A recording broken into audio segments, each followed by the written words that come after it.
Cinema தான் உலகத்தின் முக்கிய பொழுதுபோக்கு சாதனம். சினிமாவை அடிச்சுக்க எப்போதுமே முடியாது. எல்லாரும் சொல்லுவாங்க, டிவி வந்துருச்சு சினிமா காணாமல் போயிடும்னாங்க, போகல. மொபைல் வந்துருச்சு சினிமா காணாமல் போயிடும்னாங்க, போகல. சினிமா வந்து எப்பொழுதுமே யாருனாலும் அழிக்க முடியாது.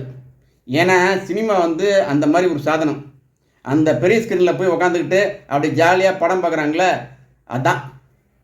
அது வந்து மொபைல் ஃபோன்லாம் கிடைக்காது. நீங்கள் வீட்டுக்குள்ளே உட்காந்து பார்த்தாலும் கிடைக்காது. நீங்கள் வீட்டுக்குள்ளே 75 இன்ச்சு டிவி போட்டாலும் கிடைக்காது. அதனால தான் சினிமா எப்பொழுதும் உயிர்ப்புடனே இருக்கும். இந்த சினிமாவில் நடித்து ஒரு கின்னஸ் வேர்ல்டு ரெக்கார்டை நிகழ்த்த முடியுமா என்று கேட்டால் ஆம், முடியும் என்று நிரூபித்து காண்பித்திருப்பவர் தான் நடிகை ஷீலா அவர்கள்.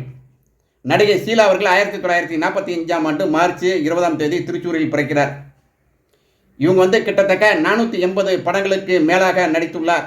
அப்பா, 480 படமா அப்படிங்கிறீங்களா? ஆமாங்க, 480 படம் நடிச்சிருக்காங்க.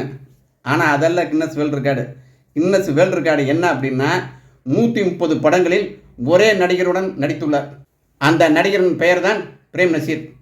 பிரேம் நசீர், ஷீலா 2 பேரும் இணைஞ்சு 130 படங்களில் நடித்துள்ளார்கள்.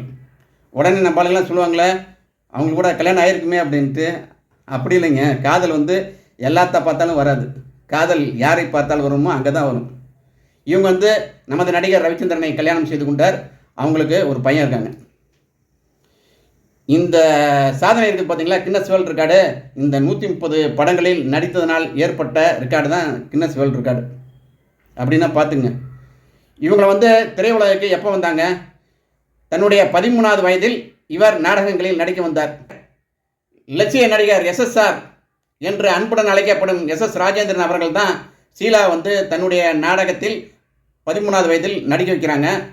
அதற்கு பிறகு புரட்சித் தலைவர் MGR அவர்களுடன் பாசம் படத்தில் ஹீரோயினாக நடித்தார். அதுதான் ஃபஸ்ட்டு படம், பாசம். அதற்கு பிறகு தான் மலையாள பட உலகுக்கு இவர் சென்றார். இவர் நடித்த செம்மீன் படம் ரொம்ப ஃபேமஸ். அதற்கு பிறகு தான் ஏகப்பட்ட படம் பண்ணிட்டாங்க. இப்போ வரைக்கும் பண்ணிகிட்டு இருக்காங்க. இப்போ கூப்பிட்டாலும் வருவாங்க நடிக்கிறதுக்கு. எவ்வளோ எனர்ஜி பாருங்கள். 80 வயசுல ஒருத்தர் வந்து எனர்ஜியோடு இருக்காங்க அப்படின்னா அவங்க வந்து நடிகை ஷீலா தான். பா, கிரேட் இல்லை? அதனால தான் இந்த பதிவு. நம்ம ஊரில் வந்து 50 வயசுனாவே 50 வயது முதியவர் அப்படின்றாங்க.